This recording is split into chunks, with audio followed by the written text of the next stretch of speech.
All right, everybody. Tonight, I just wanted to talk about my favorite team in the NFL, which is the Dallas Cowboys. I know some of you are going to hate me immediately for that, but that's okay. I don't care because I love my Cowboys anyway. Specifically today, we're going to talk about Tony Romo, probably the most criticized quarterback in the NFL, and I hate that because he gets a lot of flack that he doesn't deserve, and I'm here to explain why.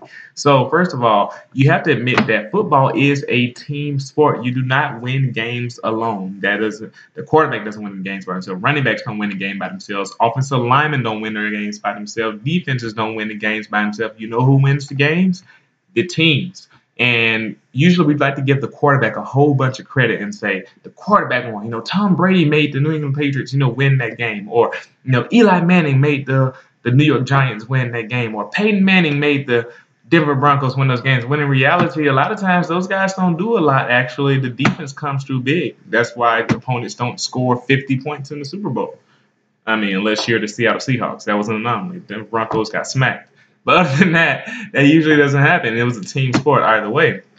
And so now, dealing with people's, crazy assumptions about football and about how the quarterback affects everything, being the Cowboys, you're going to get all this attention. And, of course, your quarterback, who is on the most attention-grabbing team in the NFL, he's going to get all the criticisms as well as all the praise when they do right. But usually all Tony Romo gets is criticisms. And so, first of all, this is just kind of like an introductory video because I'm hoping to make this like a little series thing where I talk about, my apologia of Tony Romo, a defense of Tony Romo. Today, I'm just going to kind of give like a broad, sweeping kind of overview of why I think he doesn't deserve the criticisms that he does. First of all, I got a whole bunch of little stats here, different things I want to share. Tony Romo, just to give you some information, came out of Eastern Illinois College, undrafted free agent in the 2003 draft year. He became a starter for the Cowboys in 2006, where he led them to a 9-7 record and went to the playoffs. His first year as a starter. A lot of people don't know that, or they kind of ignore it. He led the team to the playoffs, and that was the infamous game where he, botched the PAT, and he got stopped, and we lost in the wild card of the playoffs. But other than that, I mean, that would have been considered a wildly successful season. But I think because it was Tony Romo in the Dallas Cowboys, people over-criticized that performance. Also, I just want to say that people that say that Romo doesn't lead the Cowboys to the playoffs or that they don't have a lot of success. Well, actually, in general, Tony Romo has led the Cowboys to the playoffs at least 4 times in his NFL career, which was the 2006 season, the 2007 season, the 2009 season, and the 2014 season to be most recent. And I will admit he has, 2 playoff victories in the playoffs. And, I mean, that is low. But you can't, I mean, honestly, what more can you expect when the team has had as many problems or as many situations come up as the Dallas Cowboys have had? I mean, honestly, what do you expect?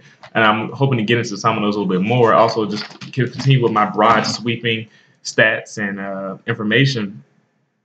Tony Romo, also in his career, has completed 65.3% of his passes on the average for his whole career. Since starting in 2006, has completed 65.3%. That is a crazy high number. That's right up there with the Tom Brady's and the Peyton Mannings and all those guys. And also his average yards per throw is pretty high, meaning that he has been a downfield throwing quarterback for pretty much his whole career. Like no season of his career has he's averaged less than 7 yards per throw, whereas quarterbacks like some like Ben Roethlisberger have averaged 5.9. Like it's short of those spread offense, which also gets into my next point. A lot of people like to say Tony throws a lot of interceptions, and which is actually it's kind of like a semi-true narrative.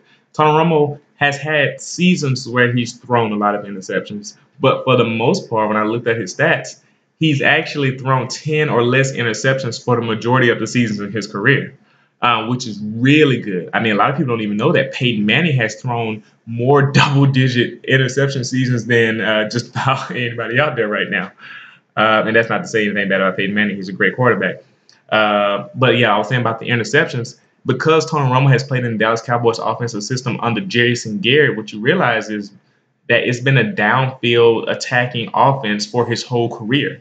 And when you have that type of offense, you're going to get more chances for interceptions, which you have seen, especially consider the volume of passes that Tony Romo has thrown in his career. Just in the 2012 season alone, just to cite that, he threw 648 passes. It's like a spread offense in college. You just don't do that in the NFL. And he got picked off, guess how many times? 19 times, which is the most amount of interceptions he's ever thrown in his career, actually. Whereas some quarterbacks have thrown 20, 22, 23 interceptions in a year.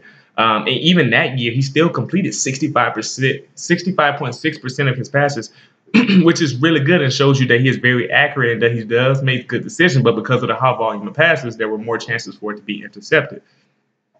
And also, there's a narrative out there about him being injury prone. In reality, though, Tony Romo has had the opportunity to play in 160 games since his career started. He started 133 out of 160. So he's missed 27 games total in his career. And to be honest, the majority of those 27 games, if I'm not mistaken, 22 of them came in 2 seasons. One was last year with the collarbones. He missed 12 games. And the other was in 2010, I believe. Yeah, it was 2010 when he had the back, and he missed 10 games. So in 2 seasons, he missed 22 out of the total 27 games that he's ever missed in the career. So it's not that necessarily that he's injury prone. It's just that he had 2 years where he had very bad injuries. And that's just the beginning series here of my new thing I'm going to call an Apologia of Tony Romo. Thank you for listening. Please comment. Let me know what you think. I know I'm going to get some hate on this, but I kind of feed off that. I love it. And subscribe and let me know what you think about it. Until next time.